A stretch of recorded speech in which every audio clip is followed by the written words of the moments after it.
evening to you. Happy Friday. Great Friday to you all. I'm glad to be back, joined by Coach Dante. This is another episode of the Judge's Corner, hosted by myself and, of course, my good friend, Coach Dante, tonight. Now, I apologize for missing the previous two shows. I was under the weather. I'm feeling much better today. Thank you guys for those who reached out to me asking how my well-being and my health has been. I've been feeling great. The last couple of days. This week was a horrible week for me. I was bedridden. Couldn't get out of bed. Couldn't keep fluids down. Couldn't really eat anything. Didn't really have much of an appetite. It was just feeling bad. I had some kind of bug. I don't know what I had, but it wasn't pleasant. Now I'm back. I'm glad to be back talking sports, and we got a great show for you tonight. Coach Dante, what's up, man? Hey man, happy that you're back. Happy that you're feeling better, man. And we gotta tell Freddie. Freddie just popped up in the chat. You can't have a Lakers show without Jonathan being in now, man. I'm one of you cannot have a show without Jonathan being in now. But I'm ready to talk some ball, man. Let's do it, man. Oh man, I'm ready because you know what? We got an action-packed show, and we got a lot to discuss tonight. We got Derek Carr on the menu. We got Aaron Rodgers, of course. When is he? When isn't he ever on the menu? Uh, we got Eric Bieniemy. I really want to get into that because I created a controversy today, as you might have seen. I've had a lot of people talking. I've ruffled some feathers with my comments about Eric Bieniemy, and I haven't held back on this topic, so I think we should dive into this first. And I think that's what we're gonna do. We're gonna talk a little bit about Eric Bieniemy because it is baffling to me that this man still does not have a head coaching job in the National Football League. And people were getting on me. I had critics coming at me left and right saying that I was making it about race. Not once, Coach Dante, did I pull the race card. Not once. I never mentioned the word black, and I never mentioned the word race. Not once. But people saw it as a racial thing. People felt that I was making it all about race as to why he doesn't have a job. If you want me to be honest, okay, then I'll pull the race card. Why doesn't he have a job? Why is there other unproven coaches around the league that got jobs before he did? Two of them just ended up with jobs over the weekend.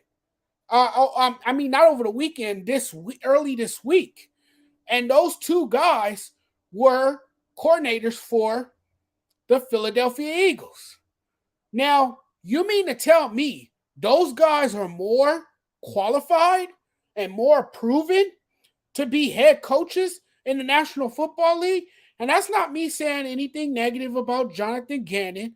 That's not me being disrespectful to the Eagles offensive coordinator who comes from the Nick Sirianni tree. No, I'm not being disrespectful.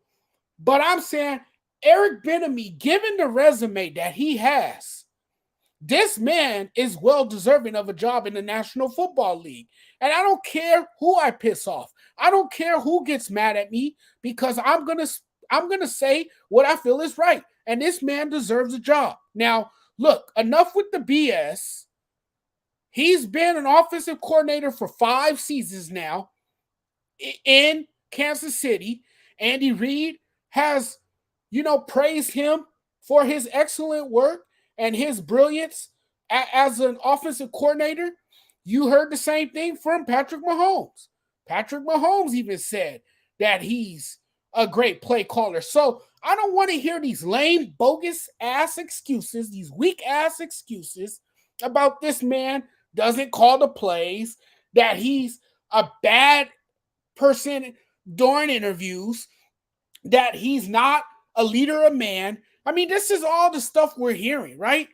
And it's, to me, it's as if these people have engaged in character assassination when they're talking about this man. Are you in the room with him? Do you know what goes on behind closed doors? Where is all of this stuff coming from? It feels like it's a fairy tale, like a made up story about the man. Where is all this utter nonsense coming from? Stop it.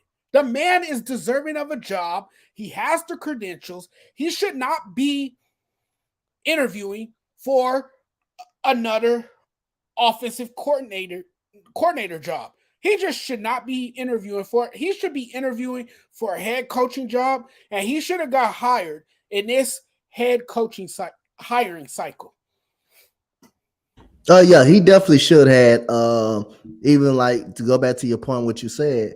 Even Andy Reid came out and said he's the one that calling the plays. He the one that calls the plays. You know, Patrick Mahomes, the best quarterback in our league today, vouching for him, and I'm pretty sure that many people on the team will vouch for him. But nowhere in the world he should be interviewing for an OC job. But you got to figure he did have to make this move to get from up under Andy Reid as well. But no doubt he definitely does deserve a head coaching job, man. And you're hearing false negative about that he hasn't interviewed well. He hasn't interviewed well, but who knows that? Don't nobody know that. Don't nobody know that. We don't even know if he interviews well. If he interviews well or not. We not behind in the front office that he goes to. We not in the visit room who he goes to. So and then he has a domestic violence charge as well. But that's 30 years ago, though. That's 30 years ago. So that should be behind, but he definitely does deserve the offensive. He definitely does deserve to be a head coach in this league. His resume speak for itself. And the two guys that they got the head coaching job, especially Jonathan Gannon. Hey, he outcoached Jonathan Gannon. Jonathan Gannon, players looked at loss out there. He looked like he had no idea what was coming. And like I say, man, this dude should have been got a head coaching job, but this is a time for Eric Bieniemy, without Patrick Mahomes and without, Andy Reid to go to the Washington Commanders and prove that he deserved and prove when he calls plays and prove that he deserves this head coaching job, because we both know he does deserve it, but this could put him one step closer. Going to the Washington Commanders, a lesser team, than the Kansas City Chiefs. This can definitely prove his case that he should be a head coach. Depends on the year that they have next year, but he should have been qualified for a head coaching job. And Philadelphia fans couldn't wait to get Jonathan Gannon away from now. They couldn't wait. They couldn't wait to get him away from now.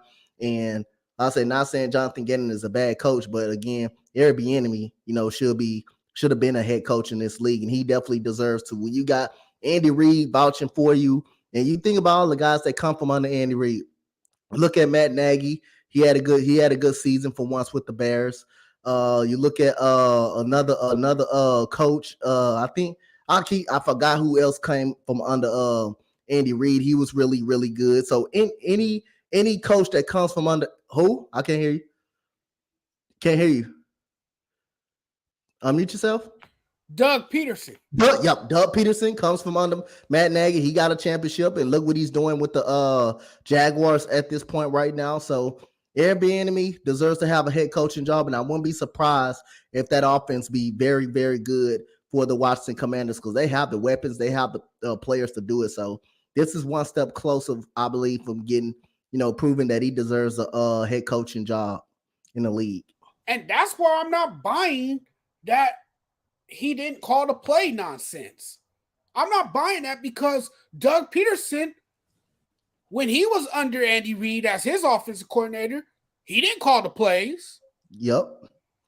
Guess what? Nope. Matt Nagy didn't call the plays either. Yep. Ended up getting a job in Chicago, then gets fired. So don't give me that BS about him not being a play caller. I'm tired of all the excuses. I'm just tired of it. Just look, understand something here. We have a lot of men of color who are coordinators around the National Football League who are well deserving of jobs. And people have vouchered for them. People have, endorsed them. But yet they still don't get acknowledged. And that is poor representation by the NFL and by these NFL teams around the National Football League. This league still has a diversity problem. There's a lack of diversity, particularly in the front office, and who's coaching the team. And I mean, I hate to make it all about race because that's what a lot of people say. I make it about race, but it's the truth. And you know what, Coach Dante? Sometimes the truth hurts. And sometimes you need to state the truth. Nothing but the truth. And that's what I'm doing here. Because enough is enough. This man has worked his tail off for years. And I mean, I hear stories about him being stubborn, that he's not easy to work with, that he's not a person that a lot of people get along with. Well, guess what? Who in the hell is easy to get along with? We all have our days, right? We all have our moments. And sometimes it is difficult to work with people. Why? And why do people clash? Because they have similarities. And a lot of people are passionate in what they do, particularly in coaching or in football or in any professional sport. So sometimes when you have the same attitude and you have the same desires and you have the same mindset, sometimes two people are gonna bump heads. Doesn't make them a bad person. So to paint him as this person who is selfish, who isn't a man of good character, who isn't a leader of man, it's silly to me. It's utter nonsense. It's ridiculous. It's ridiculous. It's pathetic. And to see some of these unqualified or these less qualified candidates get jobs, it's really mind-boggling to me. And the NFL needs to see a change, particularly in how we interview and how we go about hiring black coaches to be able to succeed at the next level. Oh yeah, definitely. Again, Andy Reid. You never heard Andy Reid say to Matt Nagy he come out and call the plays. You never heard about Doug Peterson him coming out and calling the plays. All you heard was Bieniemy. So, and when Andy Reid trusts you to call the plays, you're something special to Andy Reid. And Andy Reid, and last what we say, if Andy Reid vouched for him and Patrick Mahomes vouched it for him, and they came up and admitted and said he calls the plays, then hey, that tells you what type of guy he is. And a lot of people not going to get along in the locker room. That goes on in any sport. That goes on in college basketball, NFL, NBA. A lot of people don't get along. A lot of people not baseball. A lot of people not going to get along in any type of sport. But again, the guy definitely deserve it. And him taking the Washington Commanders, OC job is going to put him one step closer of getting a head coaching job over there. He has some talent. You might have to figure out the quarterback situation, which is I think they're going to go with Sam Howell. I think they may go with Sam Howell, give him an opportunity. The second-year player out of North Carolina who did play against the Cowboys and beat the Cowboys, his debut. So he got some pieces to work with. Oh yeah, he got a lot of pieces to work with, and it's going to be fun to see how it all unfolds in time there as well. But moving on, Coach Dante, we got to move on. We're standing in the NFL. Our next topic is Patrick Mahomes, of course, because I didn't really get a chance to talk about the Super Bowl. Yeah. Being under the weather this week, and we're not going to really go back and recap the game because the game happened on Sunday, and we are on Friday, as far as the calendar shows. But I do want to talk about Patrick Mahomes because that kid is special, man. That dude is ahead of his time. You might have heard me say that before. Yep. I don't know how he did it. I really don't know how this man did it on one leg. He was simply spectacular. Particularly in that second half, because if you look back at that game, the Chiefs defense wasn't able to get off the field in the first half. So Patrick Mahomes didn't see a lot of action in the first half. But it says a lot about him and who he is as a player because he is truly resilient. Yep. He's has that rare athleticism. Yep. He has that rare instinct about himself. He has the finesse. He has the drive. And, he was determined to lead his team to victory. And he did just that. You saw what he did. He put that team on his back. Put that team on his back. Was able to um, deliver on three straight touchdown drives. Wow. You know, uh you can't script that any better. Yep. It's just amazing. But the question that I have for you, coach, and this is a hot debate right here, because we're already comparing him to Tom Brady. Yep. He's already drawing comparisons to Tom Brady. So my question to you is, can Patrick Mahomes catch Tom Brady, or is it premature to say that? I don't judge by championships, but I believe in accolades. He can do it. I believe in accolades. I believe in yards, touchdowns. I believe he definitely can do it. Championships, he's on a very good pace right now. He's on a very good pace right now. Already has two, been a part of 5 AFC championships, already been to 3 Super Bowls already, and won 2 of those Super Bowls. He's on a very good pace. So I would say at this moment, the rate he going in, yeah, you can put him in the same class as Tom Brady. And by this career over, you can say he's a better quarterback than Tom Brady. And again, they're similar because Tom Brady didn't really have a number one wide receiver. He really didn't have a number one wide receiver. He had Gronkowski, he had a dominant tight end, but outside of that, what dominant receiver that Tom Brady actually had? Every receiver Tom Brady got, Tom Brady made better. Tom Brady made better. Now Patrick Mahomes didn't have Tyreek Hill, but the 1 year he doesn't have him, he's still Patrick Mahomes. The 1 year he doesn't have him, and I know Tyreek Hill has to be sick for them trading him, and he's seeing Patrick Mahomes holding up the Super Bowl trophy. But that's the definition of a quarterback making a team better. They got 7 rookies on that team. They got Isaiah Pacheco, who's a 6th round pick, Sky Moore, who's a 2nd round pick rookie. You do have Trent McDuffie on their defense, who was really good this year. Yeah, he had an injury, but he was really good in the Super Bowl. They got 7 rookies on this team.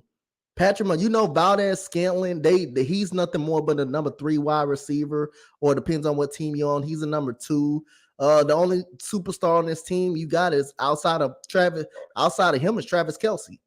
That's it. But when Travis Kelce catching the ball over the middle, that opens up for everybody else. Juju Smith-Schuster, who's a free agent, a rebound year. Patrick Mahomes, that guy makes you better, but you got to give credit to the offensive line. Offensive line was hella good. That offensive line, far as running the football and passing the football, giving Patrick Mahomes time to shred this Eagles defense. And hey, man, Patrick Mahomes is going to find a way to get it done. If he has time to see the field, he's going to find a receiver. But if he can make a play with his legs, or what if he make a sidearm throw, or whatever throw you needed to make, Patrick Mahomes is going to find a way to go through a hole on your defense. And that's what he did Sunday. And I know he had the injury and he was in pain. After that foot, he was in pain, but he came back, and the offensive line kept them that D line off the quarterback. The D line that was dominant all year. They were dominant all season long. They didn't even get not one sack. On Patrick Mahomes. And you got to give credit to that offensive line, but Patrick Mahomes got it done when it matters the most. And yes, I say he can catch Tom Brady. He's on a very good pace right now. By his career over, he may pass Tom Brady. He may be the greatest quarterback that we ever seen by his career is over. I'm with you. He's a transcendent player, is what he is. And when you look back at that game, the game was decided by the clutch drive from Mahomes. And Mahomes was playing on a bum ankle, right? Not able to move. We thought he would be limited after that, right? It looked bad. The injury looked so bad that it looked like he wouldn't return, that it looked like the Chiefs would have had to turn to Chad Henne and hope for him to save the day. But Mahomes, being the competitor that he is, he was determined to go back out there and take his team down the field, in which he did. Just an amazing all-around player. And, in that game, he joined Brady as the only quarterback to appear in 3 Super Bowls in his first 6 seasons. So I would say, I'm with you, Coach Dante. I would say that he is very well on pace to one day surpass Tom Brady, because this guy has 2 Super Bowls in 4 years.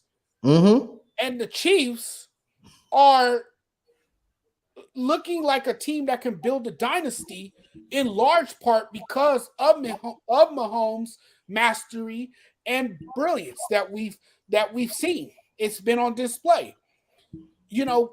We're talking about a dynasty here with Mahomes. Mm-hmm. And Mahomes' name is being attached to the Chiefs Yep. because of his play and because of how he elevates everyone else around him and make them better. That's the benefit of having a caliber player like Mahomes. He's a special player. He's a unicorn quarterback, and he has done nothing but put the team on his back. He became the first quarterback to win the regular season NFL MVP award and the Super Bowl in the same season in 23 years. He's their most respected player. He has checked all the boxes. Yep. The roster is built around Mahomes with the collection of weapons designed to magnify his strengths. And he's only 27 years old. So that tells you that he has a long career ahead of him. And already we can say that he is the NFL's greatest quarterback. And he is and should be widely regarded as the heir to Tom Brady's throne. I think that's fair to say. I'm sure you're going to have some people out there that disagree with that, but I think he's definitely up there. He's definitely in the elite class. And with a lot of football left in him, he could one day again surpass number 12 as the new GOAT. And I wouldn't be surprised if he does, because seeing the way he's playing right now, it's absolutely scary and it's amazing. Mahomes' versatility came in handy. His offensive creation, his physical attributes was able to carry this team to victory. And you saw it. He loves playing under pressure. Yep. He loves those big moments. He craves for it. Yep. And I don't know if it's because he treats it like another game, or if it's because he just is out there having fun, doing what he loves, But he carried his weight of the team on his shoulders, and that was unbelievable to me. But it's fair to say that he is the best active football player alive.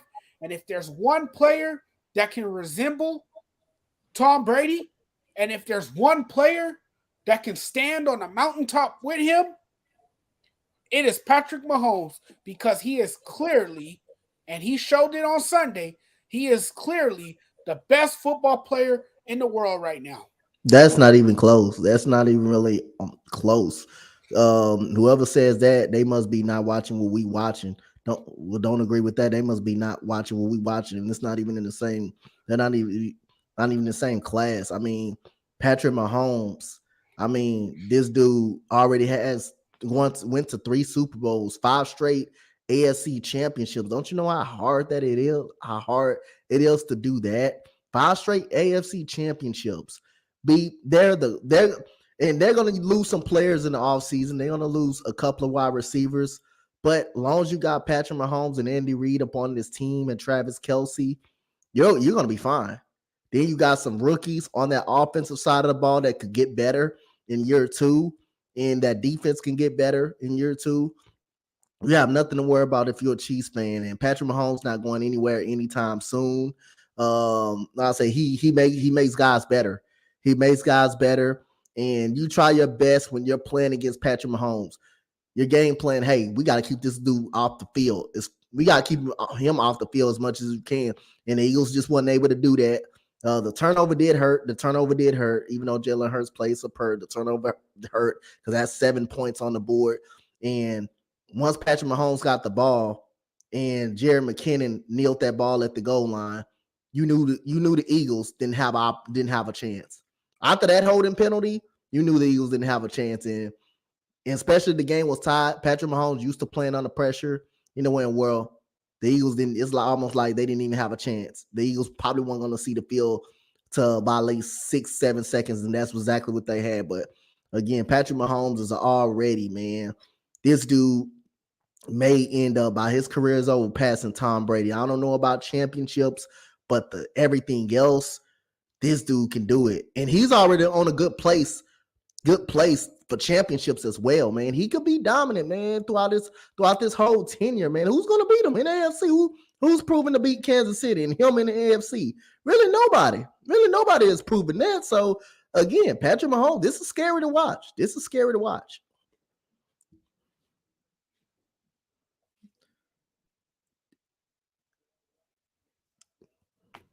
That takes us into our next topic. Now we're gonna switch over to the opposing team, the team that they faced in the Super Bowl, and that's the Philadelphia Eagles. Because look, the Philadelphia Eagles window was wide open, their championship window. If this was ever a year for them to win, it was this year. Yep. Because now you coming up on free agency, you're gonna have a lot of new faces in new places. You're going to have a lot of players leaving. You're going to have some newcomers. My question to you is, where do the Philadelphia Eagles go from here? And to me, their first order of business is to obviously replace both of their coordinators after losing both their offensive coordinator and defensive coordinator to head coaching opportunities. So, Coach, what do the Eagles do to get better? Where do they go from here? What do you do now? In this situation? So again, you remember I believe the last time we was on the show, we were talking about the Super Bowl, and I've been saying all week, the Eagles is a team that's up under the most pressure because if you lose the Super Bowl, you got to think about these free agencies, guys, that you're going to lose. This team is not going to be together. You can't sign. They got about 20 free agents, I believe. You're not going to sign all of them. You're not going to sign Miles Sanders, who played himself into a big-time contract. Javon Hargraves, you got to think about him. Brandon Graham, you got to think about him as well. You got to think about TJ Edwards, your young linebacker. You got to think about Kaiser White. So it's a big chance that you can lose both linebackers right here. But first of all, you got to pay Jalen Hurts. You got to pay Jalen Hurts. You got to pay Jalen Hurts. And Jalen Hurts should be the first one you pay. He got you to the Super Bowl. He the one. He's the heart and soul of this team. He's the leader. He should be the first one you taking care of. But it's all about getting the defensive coordinator and getting the offensive coordinator in here. Whether if it's Nick Sirianni, who called plays last year. If you want to be a play caller, but you still got to bring an offensive coordinator in here. Defensive coordinator, you're hearing rumors about Lovie Smith and Vance Joseph. Those two guys coming in right there. But it's all starting. You got to get your defensive coordinator, and you got to re-sign some guys CJ Gardner-Johnson, a must re-sign. You got to re-sign him. Cannot let him go. The season he had this year, you cannot let him go. But they're going to lose a lot of players. They're going to lose Fletcher Cox. They're going to lose him. And it's a good chance they're going to lose one of the linebackers. They're going to lose. I think the Eagles will lose a lot of players in free agency this year. And they got to think about the draft too. Running back. You got to draft you a running back. It's a whole lot of shifting that the Eagles need to do. But I knew if they didn't win the Super Bowl, this team would not be the same. And it's hard to really get back. To that Super Bowl. We've seen so many Super Bowl hangovers. We've seen the Rams win the Super Bowl and didn't get back. Had a terrible year this year. Had a ferocious year this year. Like I say, it's hard to get back there, but it's all depend on who's going to be this defensive coordinator, who's going to take off the offensive play callers, and you gotta bring back CJ Gardner-Johnson, and you definitely need a running back because I think Miles Sanders definitely is leaving this offseason. He played so well this year. He's due for a big time payday. there's going to be a major upheaval this offseason for the Philadelphia Eagles, no doubt. And like you said, it's going to be a completely different team next year.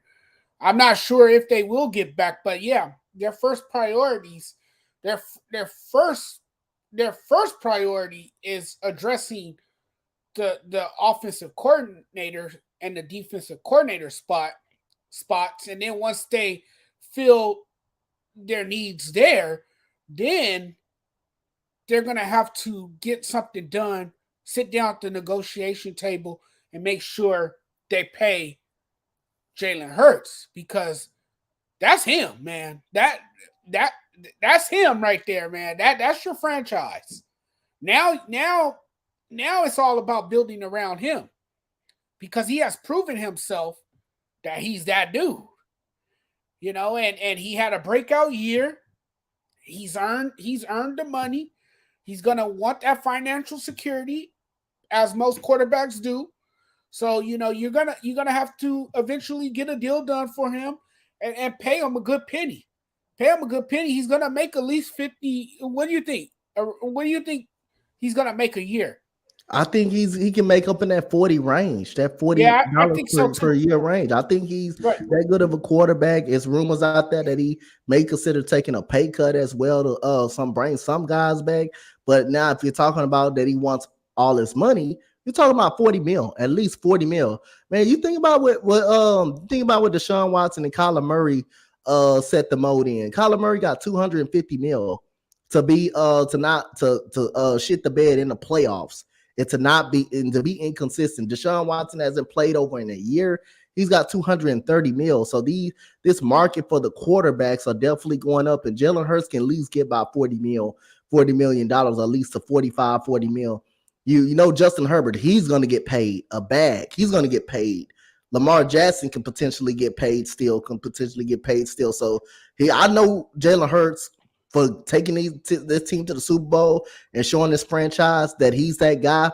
I know he can get at least about 40 to 45 mil. Easily, yes. He can get in that range.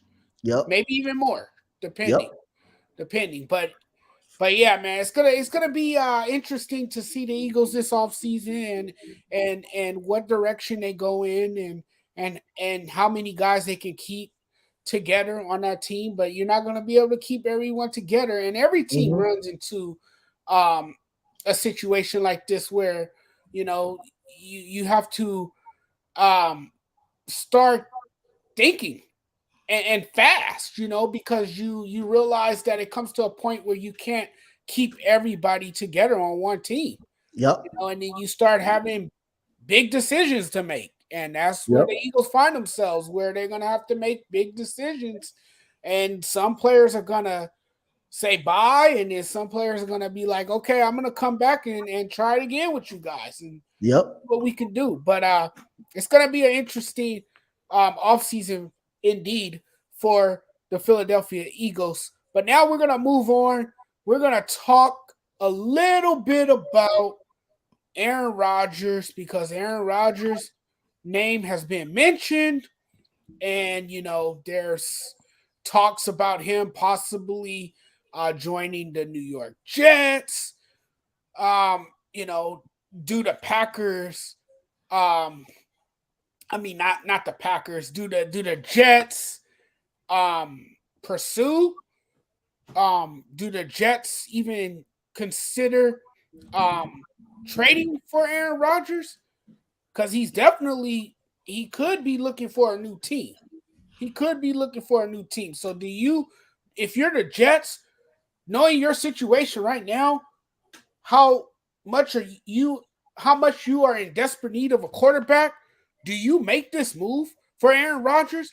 Or do you look at another option now, because you got Derek Carr out there now? Do you even consider Derek Carr? Because Derek Carr is less of a headache. He doesn't come with a lot of distractions. You won't have a media circus. Well, if you perform bad either way, regardless, you're going to get a media circus that follows you. But Aaron Rodgers has a larger media circus because of his personality and because of how he conducts himself as a player on and off the field. So this is a tough decision if you're the Jets general manager. Now I know Jets general manager doesn't like to put up with a lot of nonsense. So Aaron Rodgers may not be that guy for the organization, especially in New York, because let me tell you something. If Aaron Rodgers performs terribly like he did last season at Green Bay, you know the folks there are going to eat him alive. Yep. And those people in New York will run him out of town. If he plays as bad as he did last season with Green Bay, what makes anyone believe in their right state of mind, a rational, sane person understands that if Aaron Rodgers performs terribly, he's going to be ran out of town. Yep. And he won't survive in a place like New York. So I don't think that's a great place for him. I know he's looking to go out, on top, maybe prove himself one more year that he still has it, that he can still lead an NFL team. But I don't know if New York's a good environment for him, and I don't know if the Jets are even interested in him anymore now when you have Derek Carr out there. Derek Carr could be the guy now. Yep.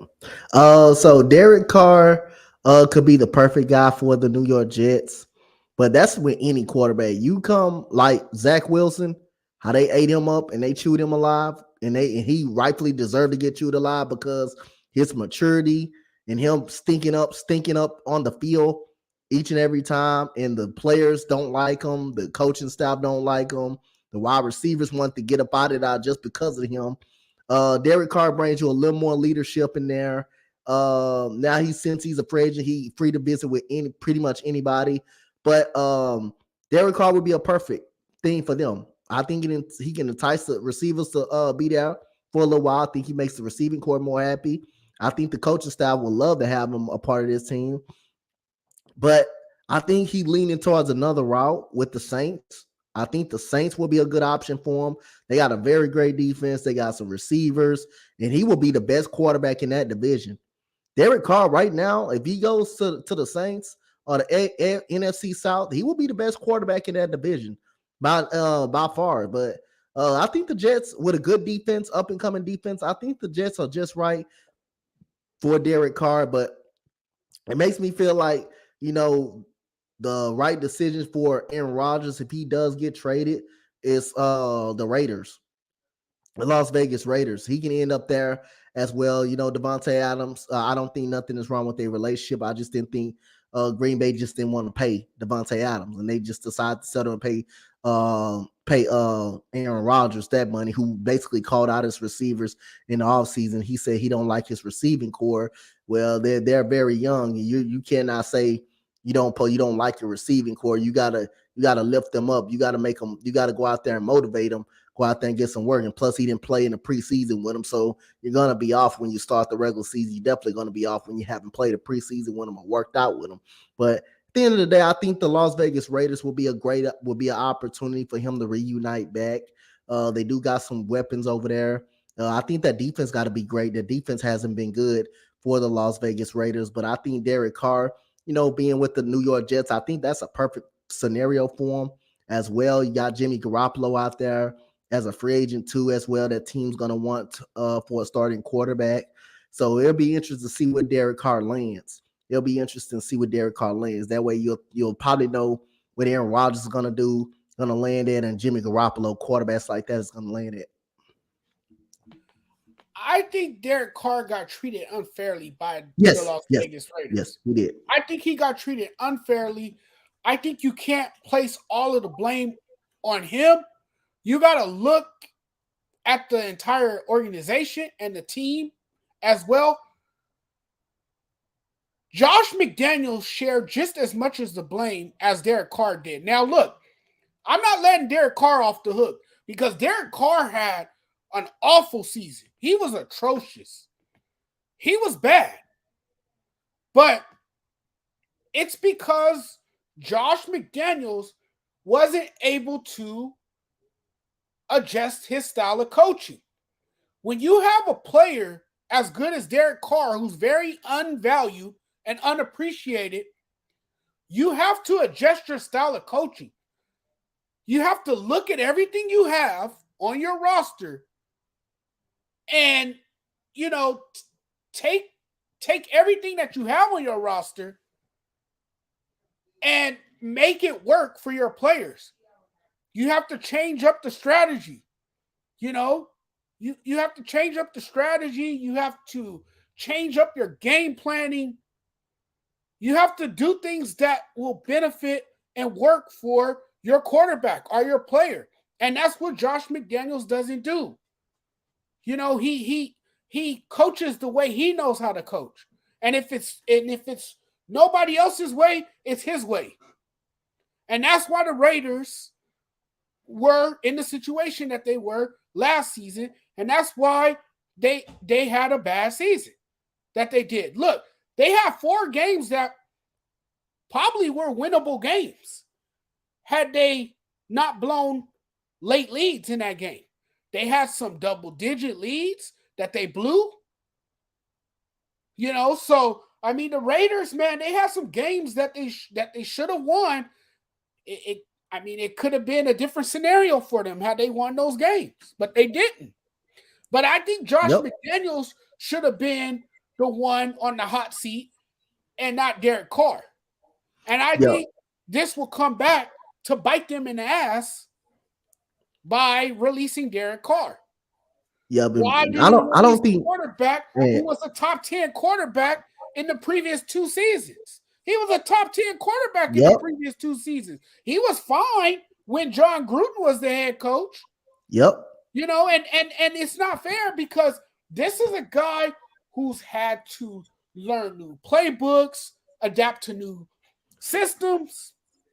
He had to gain knowledge of a new playbook each time because, he's never really had a coach that he can really get to know really well, or a coach that he can really understand a lot better, because the Raiders would keep changing offensive coordinators, head coaches, year after year after year after year. They changed coaches like underwear. It's like it was like they was in a date with the Kardashians or something. You know what I'm saying? Yep. It got so crazy that I couldn't even keep up with half of the coaching staff names.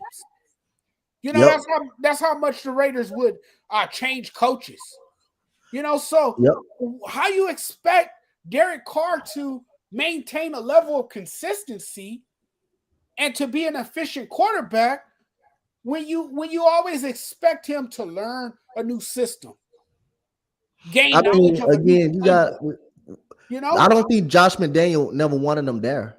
To be honest, I don't think Josh McDaniels never wanted Derek Carr to be there when he first got the job. You can tell the moment they lost that Pittsburgh game, and they immediately gave up on Derek Carr and started Jarrett Stidham. And I knew the Raiders were going to be bad when they lost that Tennessee game. I kind of knew the Raiders were going to be a bad. I said this could be an up and down Raiders team. They're going to lose some games that they don't supposed to lose. They don't supposed to lose to the Rams. Baker Mayfield, how do you lose to the Rams when Baker Mayfield just getting off of the plane, coming to LA 24 hours later, not knowing the playbook? How do you let him drive 98 yards down the field? And I thought that was the Raiders season right there. After that happened, that was because the Raiders were still in it. They got a couple of wins at Seattle. They beat Seattle, and I think they beat the Denver Broncos in the overtime to get to that game. And then losing that game was definitely a heartbreaker. But the moment they lost to Tennessee, I knew they were gonna have an up and down season. Hunter Renfrow didn't play that much this year because he got hurt. Darren Waller play. I think he plays when he wants to play. You can question it. You can question his ability.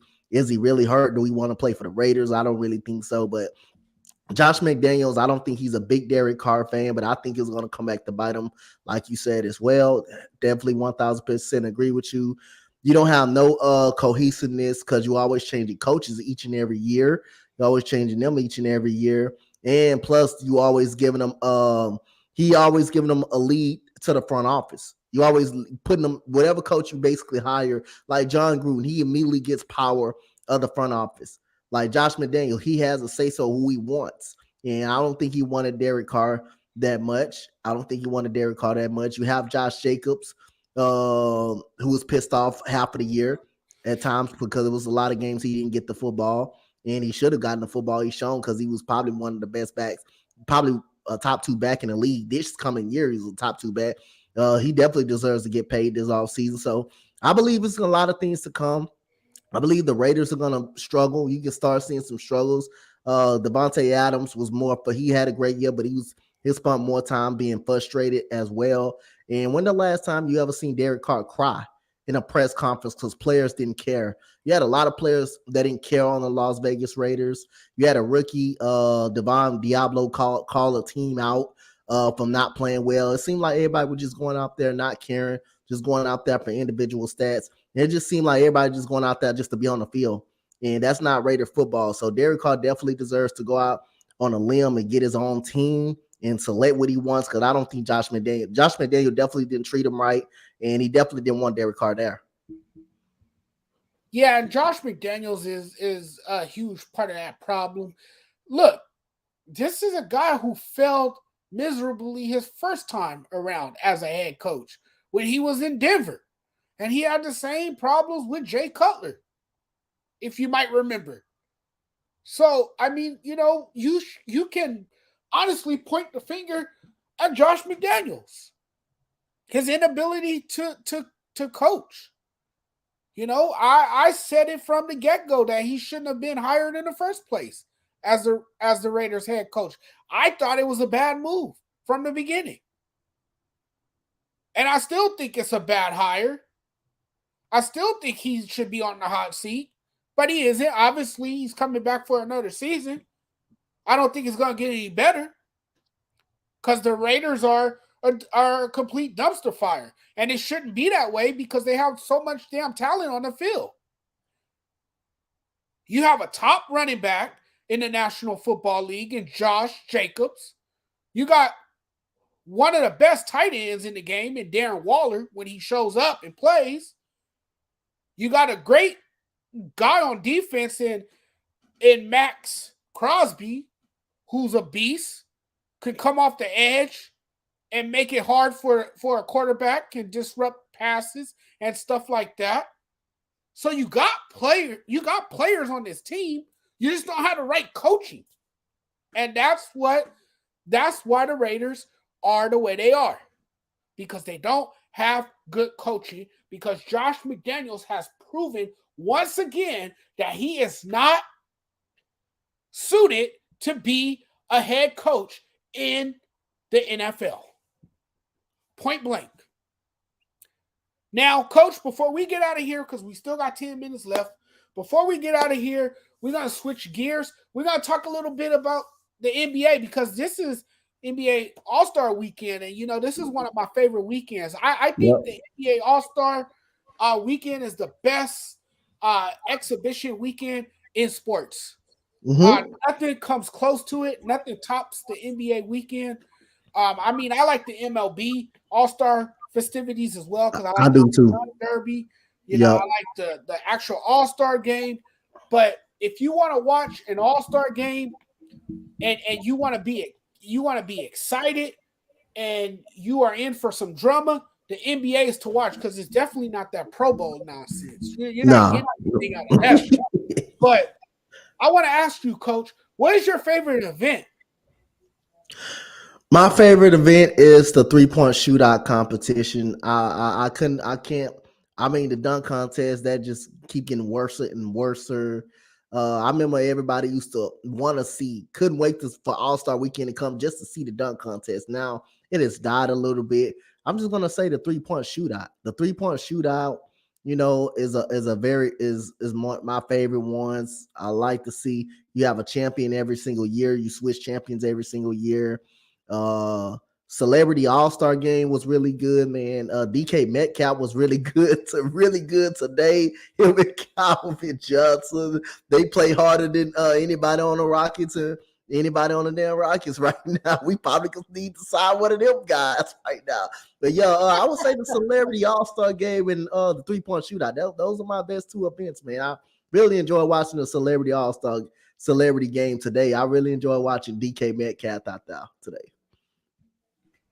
I like the skills challenge the best because it's like running an obstacle course. Yep. So that's exciting to watch. See the players moving really, really quick. You know, they gotta compete. They gotta complete certain tasks. Yep. That one's always fun to me. I like that event. But I'm with you on the 3-point shootout, the 3-point competition. That is always fun. Yep. The dunk contest used to be exciting. It used to be great. Back to the 2000s. Yep.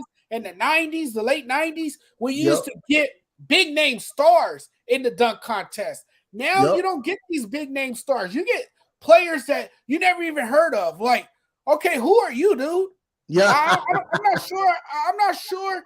I've heard of you before, but I guess I'll check you out this weekend. And see how your hops are, and if you can get up there and put on a show. And if you can elevate above the rim and throw something down, I'm going to tune in and watch. But, I mean, it's so watered down now, the dunk contest. And it's only so much you can do in the air. And I feel like these guys are emulating and mimicking the same style that we've seen over. That's what I'm saying. That's why I think the dunk contest has kind of died as well because you don't see nothing new. You don't see nothing new anymore. You don't see nothing new. See the same stuff that everybody that you've seen, past dunk contest. You see the same stuff. You see like the Jason Richardson dunk. You see the Zach. You see the Zach LaVine dunk. That's the last dunk contest that was actually good. You enjoy watching Zach LaVine versus Aaron Gordon. That was the last dunk contest you can say that was actually, they put on an absolute show. Aaron Gordon and Zach LaVine, I watched that, about 100 times.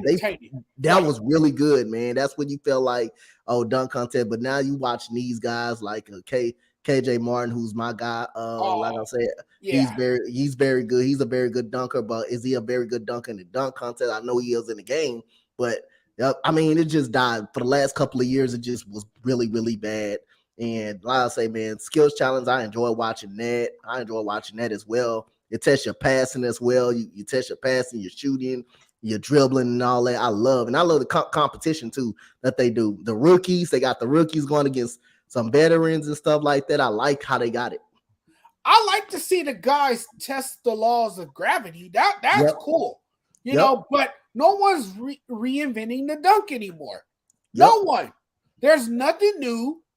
There's nothing that's going to make you go, ooh, ah. You know, there's just no excitement anymore. You know, the electricity's in the building, sure, because everyone's anticipating something to happen, but it never does. I find myself staring at the sideline looking to see what the players got on. To me, that's more entertaining and exciting within itself.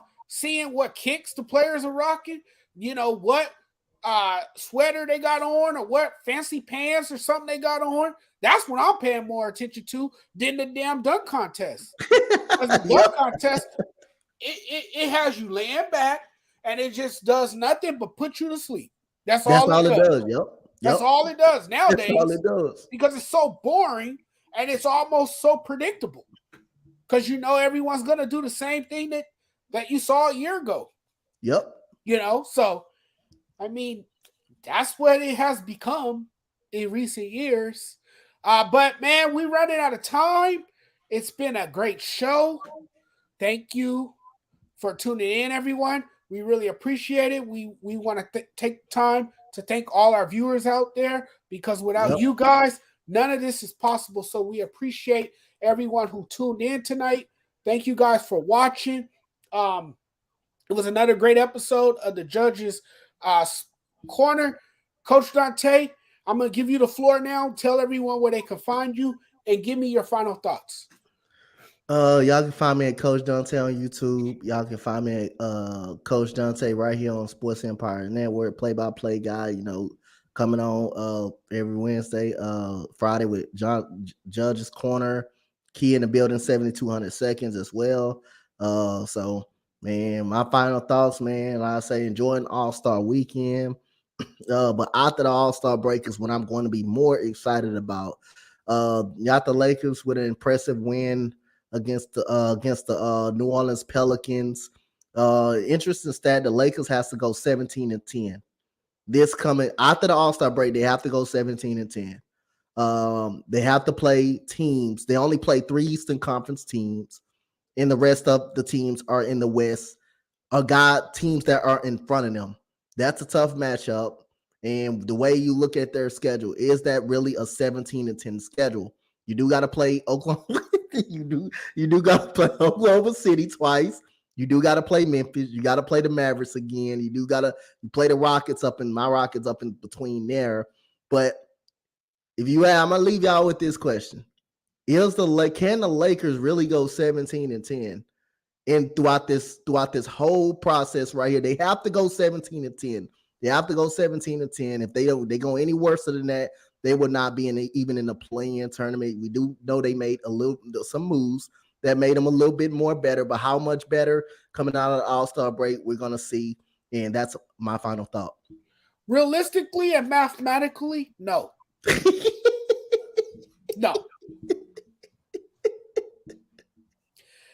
I mean, hey, I'm not here to rain on Laker fans' parade, but I'm just keeping it real.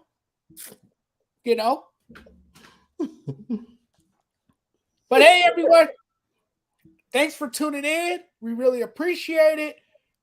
Have a wonderful weekend. You guys have a fabulous, fabulous Saturday. And enjoy the All-Star game on Sunday. Enjoy the All-Star Saturday night events tomorrow. That should be fun. I'll be tuning in as I will be resting up to regain my energy and strength. So I'll be back at 100% for Monday's show. You guys have a great weekend, and don't drink and drive. Be safe. Stay positive. Do great things. For Coach Dante and myself, we'll see you guys on Monday. Take care, everyone. Good night, everybody.